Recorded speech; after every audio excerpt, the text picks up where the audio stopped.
ಇದೇ ಕ್ರೈಮ್ ಅಂದ್ರೆ ಕಾರ್ಯಕ್ರಮಕ್ಕೆ ಸ್ವಾಗತ. ನಾನು ಉಮರ್ ಫಾರೂಕ್.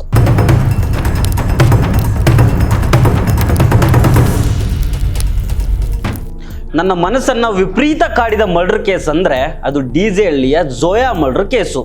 ಸುಮಾರು 3-4 ದಿನಗಳಿಂದ ಬೆಂಗಳೂರಿನಲ್ಲಿ ಅತಿ ಹೆಚ್ಚು ಕುತೂಹಲ ಮೂಡಿಸಿದ್ದ ಕೇಸ್ ಇದು. ಯಾಕಂದರೆ ಆಗಿದ್ದು ಮಾತ್ರ ಅತ್ಯಂತ ಭೀಕರ ಬೀಭತ್ಸ, ಆದರೆ ಕೊಲೆಗೆ ಕಾರಣ ಮಾತ್ರ ತಿಳಿದು ಬಂದಿರಲಿಲ್ಲ. ಈಗ ಕೊಲೆ ಆರೋಪಿ ಶಬೀಲು ಅರೆಸ್ಟ್ ಆಗಿದ್ದಾನೆ.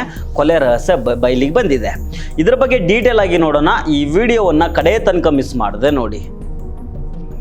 ಡಿಜೆ ಹಳ್ಳಿಯ ಝೋಯಾ ಮರ್ಡರ್ ಕೇಸು ಇಡೀ ಬೆಂಗಳೂರನ್ನ ಬೆಚ್ಚಿ ಬೀಳಿಸಿತ್ತು. ಯಾಕಂದ್ರೆ ರಂಜಾನ್ ತಿಂಗಳಲ್ಲಿ ಅದು ಬೆಳ್ಳಂಬೆಳಿಗ್ಗೆ ಝೋಯಾ ಅನ್ನೋ ಅಪ್ರಾಪ್ತ ಯುವತಿಯನ್ನ ಆಕೆಯ ಫಿಯಾನ್ಸೆ ಬರ್ಬರವಾಗಿ ಕೊಲೆ ಮಾಡಿದ್ದ. ಈ ಝೋಯಾ ಅಸಲಿಗೆ ಕೋಲಾರ ಮೂಲದವಳು. ಡಿಜೆ ಹಳ್ಳಿಯಲ್ಲಿದ್ದ ಚಿಕ್ಕಮ್ಮನ ಮನೆಗೆ ಆಗಾಗ ಹೋಗಿ ಬಂದು ಮಾಡ್ತಾ ಇದ್ಲು. ಈ ಸಂದರ್ಭದಲ್ಲಿ ಶುಗರ್ ಮಂಡಿಯಲ್ಲಿ ಕೆಲಸ ಮಾಡ್ತಾ ಇದ್ದ ಶಬೀಲ್ನ ಪರಿಚಯ ಆಗುತ್ತೆ.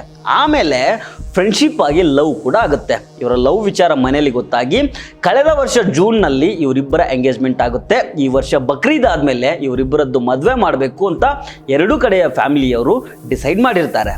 ಈ ರಂಜಾನನ್ನು ನಾನು ಬೆಂಗಳೂರಲ್ಲೇ ಮಾಡಬೇಕು ಅಂತ ಝೋಯಾ ಕೋಲಾರದಿಂದ ಡಿಜೆ ಹಳ್ಳಿಗೆ ಬಂದಿರ್ತಾಳೆ. ಆದರೆ ರಂಜಾನ್ ತಿಂಗಳಲ್ಲೇ ಬೆಳ್ಳಂಬೆಳಗ್ಗೆ ಡಿಜೆ ಹಳ್ಳಿಯ ಪಾಳು ಬಿದ್ದಿರೋ ಒಂದು ಮನೆಯಲ್ಲಿ ಹೆಣವಾಗಿ ಸಿಗ್ತಾಳೆ. ಈಕೆಯನ್ನು ಯಾವ ರೀತಿ ಕೊಲೆ ಮಾಡಲಾಗಿತ್ತು ಅಂದರೆ, ಕುತ್ತಿಗೆ ಹಿಂಬದಿಯಲ್ಲಿ ಸ್ವಲ್ಪ ಮಾತ್ರ ಚರ್ಮ ಉಳಿದಿತ್ತು. ಅದನ್ನು ಕೊಯ್ದು ಬಿಟ್ಟಿದ್ರೆ ರುಂಡ ದೇಹದಿಂದ ಬೇರೆ ಆಗ್ಬಿಟ್ಟಿರೋದು. ಎದೆಗೆ ಚಾಕುನಿಂದ ಚುಚ್ಚಲಾಗಿತ್ತು, ಕೈಗಳನ್ನ ಕೊಯ್ಲಾಗಿತ್ತು.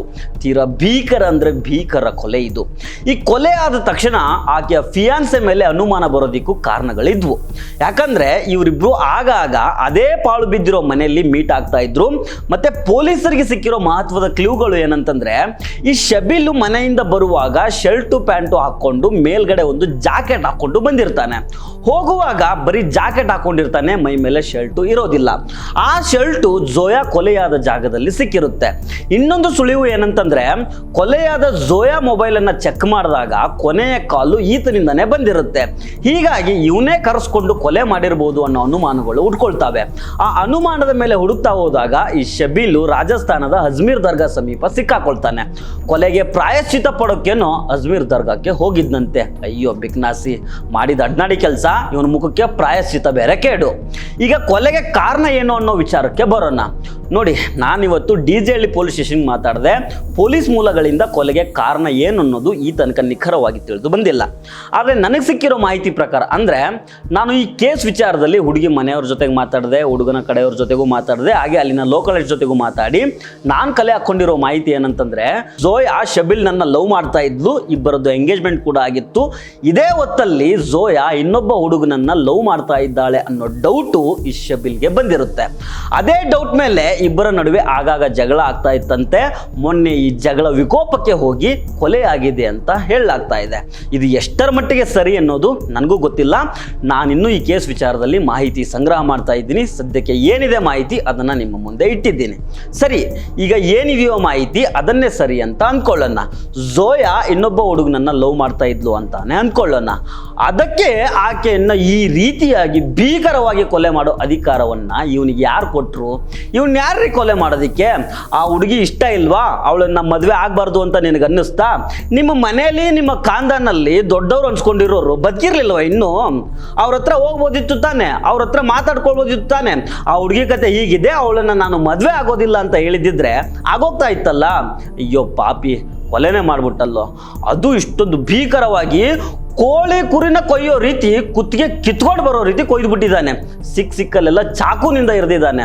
ಅಲ್ಲಿ ಕೊಲೆ ನಡೆದಿರೋ ಜಾಗದಲ್ಲಿ ಸಿರಿಂಜ್ಗಳೇನೋ ಸಿಕ್ಕುವಂತೆ. ಇವನು ಡ್ರಗ್ ಅಡಿಕ್ಟ್ ಅಂತ ತುಂಬಾ ಜನರು ಹೇಳ್ತಾ ಇದ್ದಾರೆ ಇವಾಗ. ಈ ರೀತಿ ಭೀಕರವಾಗಿ ಜೀವ ತೆಗೆಯೋ ಬಹುತೇಕ ಜನರು ನಶೆಗೆ ದಾಸರಾಗಿರ್ತಾರೆ. ಅದೇ ರೀತಿ ಶಬೀಲ್ ಕೂಡ ಡ್ರಗ್ಸ್ ನಶೆಯಲ್ಲಿ ಕೊಲೆ ಮಾಡಿರಬಹುದು ಅಂತ ಹೇಳಲಾಗ್ತಾ ಇದೆ. ಗೊತ್ತಿಲ್ಲ.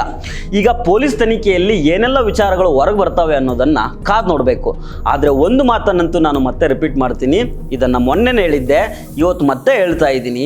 ಬಾಳಿ ಬದುಕಬೇಕಾಗಿದ್ದ ಯುವತಿಯ ಜೀವವನ್ನ ಕ್ರೂರವಾಗಿ ಬಲಿ ಪಡೆದ ಇಂತಹ ಪರಮ ಪಾಪಿಗೆ ಅದು ಯಾವ ಶಿಕ್ಷೆ ಆಗಬೇಕು ಅನ್ನೋದನ್ನ ನೀವೇ ಹೇಳಿ.